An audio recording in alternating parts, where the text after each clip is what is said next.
Saudara-saudariku yang terkasih, salam damai sejahtera berkah dalam. Kita berjumpa dalam belajar Alkitab sambil merenung. Tema kita kali ini, menyangkal dirinya, memikul salibnya dan mengikut Yesus. Dari Injil Markus bab 8 ayat 34 sampai bab 9 ayat 1. Baiklah saudara-saudariku, jangan lupa untuk subscribe, bagikan kepada teman-teman di grup-grup. Berikanlah juga komentar Anda sebagai sharing di kolom komentar. Boleh juga kalau mau dijadikan status di WhatsApp Anda, gratis. Nah, saudara-saudariku yang terkasih, Yesus berkata, setiap orang yang mau mengikuti aku harus menyangkal dirinya, memikul salibnya, dan mengikuti aku. Menyangkal diri, ada banyak keinginan, ada banyak kemauan di dalam diri kita. Dan sebagian dari keinginan dan kemauan itu adalah kesenangan-kesenangan kita, justru seringkali berkaitan dengan dosa. Inilah yang harus kita sangkal kalau kita ingin jadi murid-murid Kristus. Memikul salib dan mengikut aku. Nah, saudara-saudari, salib seringkali dianggap sebagai penderitaan. Salib seringkali dianggap sebagai simbol kehinaan. Salib seringkali dianggap sebagai cara kematian hina, karena orang Yahudi pada waktu itu yang dihukum dengan salib hanyalah orang-orang yang terhina. Ya, maka banyak orang menolak untuk memikul salibnya karena ini akan menimbulkan rasa nista yang luar biasa. Yesus justru menyatakan harus memikul salibnya. Nah, kita bisa merenung dalam kehidupan sehari-hari, berapa kali kita membuat tanda salib. Bangun tidur, sebelum memulai kegiatan kita berdoa, membuat tanda salib, mengakhirinya dengan tanda salib. Pagi sebelum setelah makan, siang juga saat makan, atau pagi saat ikut Ekaristi harian atau Ekaristi di hari Minggu, sampai sore malam kita tidur membuat tanda salib. Berapa banyak salib yang kita temukan di ruang-ruang keluarga kita. Di ruang tidur ada salib, tergantung salib. Di ruang tamu tergantung salib. Mungkin bahkan beberapa menggunakan salib sebagai kalung, sebagai anting-anting, sebagai gelang. Ya, kiranya tidak ada yang salah dengan itu ya, tetapi apakah yang menjadi masalah kita sudah memikul salib Kristus, ataukah salib selama ini baru sekedar menjadi semacam perhiasan? Yang kita lihat di dalam gambar ini ya,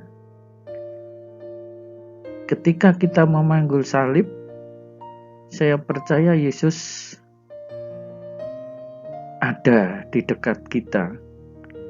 Maka janganlah kita menolak ini, karena dari sinilah kita akan beroleh keselamatan. Kristus sendiri juga mati di kayu salib, ya, tetapi dari situlah kita beroleh keselamatan. Nah, saudara-saudari, seringkali kita salah mengartikan ya bahwa penderitaan yang kita alami apapun juga adalah salib. Oh, ternyata tidak semua penderitaan adalah salib. Ya, ketika seseorang menderita karena salahnya sendiri mengakibatkan dia sakit, ya kiranya itu tidak dapat disebut salib ya.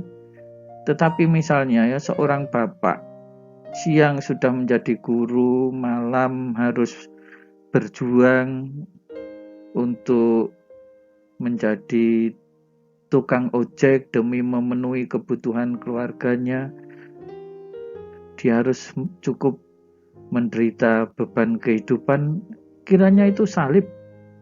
Bahkan ketika ia sakit, boleh dikatakan ia sakit untuk memikul salib kehidupannya. Ya, tetapi sama-sama sakit. Kalau yang satu sakit karena mabuk-mabukan, ya kiranya itu bukan salib.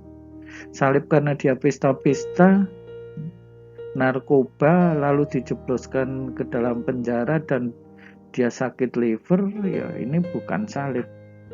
Nah, saudara-saudari yang terkasih, Yesus memberikan semacam syarat untuk ikut dia, menyangkal diri, memikul salib, baru ikut Yesus. Karena siapa yang mau menyelamatkan nyawanya, ia akan kehilangan nyawanya. Tetapi barang siapa kehilangan nyawanya karena aku dan karena Injil, ia akan menyelamatkannya. Nah, menarik sekali yang dikatakan Yesus di sini, bahwa sampai sebagai murid kita diajak sampai pada titik yang tertinggi untuk berani kehilangan nyawanya. Kehilangan nyawa bukan konyol ya, mati konyol karena kecelakaan, karena ugal-ugalan dan seterusnya, tetapi kehilangan nyawa karena aku dan karena Injil. Karena Injil itu apa? Ya Injil kita tahu kabar baik, ya kan? Dan kabar baik mengenai apa? Kabar baik karena kehadiran Sang Mesias di tengah kehidupan dunia, membawa kabar baiknya, pembebasan bagi para tawanan, membuka mata orang buta, membuat orang bisu berbicara, orang tuli mendengar. Dan tahun rahmat Tuhan telah hadir. Itulah keselamatan.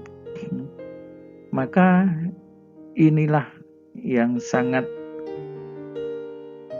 berharga di dalam kehidupan kita. Tetapi untuk menjadi murid Yesus harus sampai berani kehilangan nyawa, ya.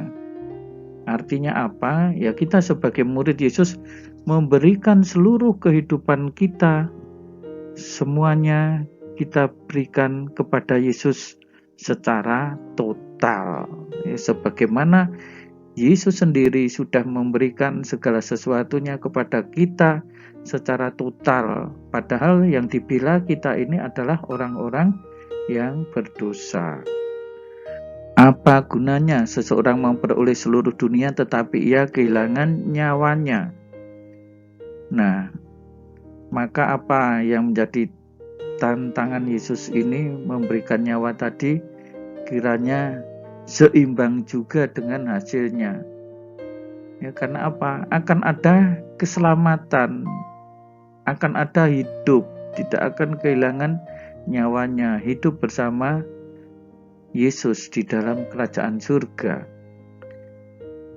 Apa artinya ketika seluruh dunia sudah kita peroleh, segala-galanya kita peroleh, tetapi setelah itu lalu kita kehilangan nyawanya? Nah, inilah yang ditekankan ya oleh Yesus. Menjadi muridnya adalah untuk beroleh hidup di dalam Dia, bersama Dia dalam kebahagiaan kekal bersama Bapa di surga. Nah, saudara-saudari yang terkasih, salam damai sejahtera, berkah dalam. Horas. Jangan lupa untuk subscribe, bagikan kepada teman-teman di grup-grup, dan silahkan berikan komentar atau dijadikan status secara gratis di WhatsApp Anda. Saudara-saudari sekalian, pekerjaan saudara, keluarga saudara dinaungi, dibimbing, dan diberkati oleh Allah yang Maha Kuasa, Bapa dan Putera dan Roh Kudus. Amin.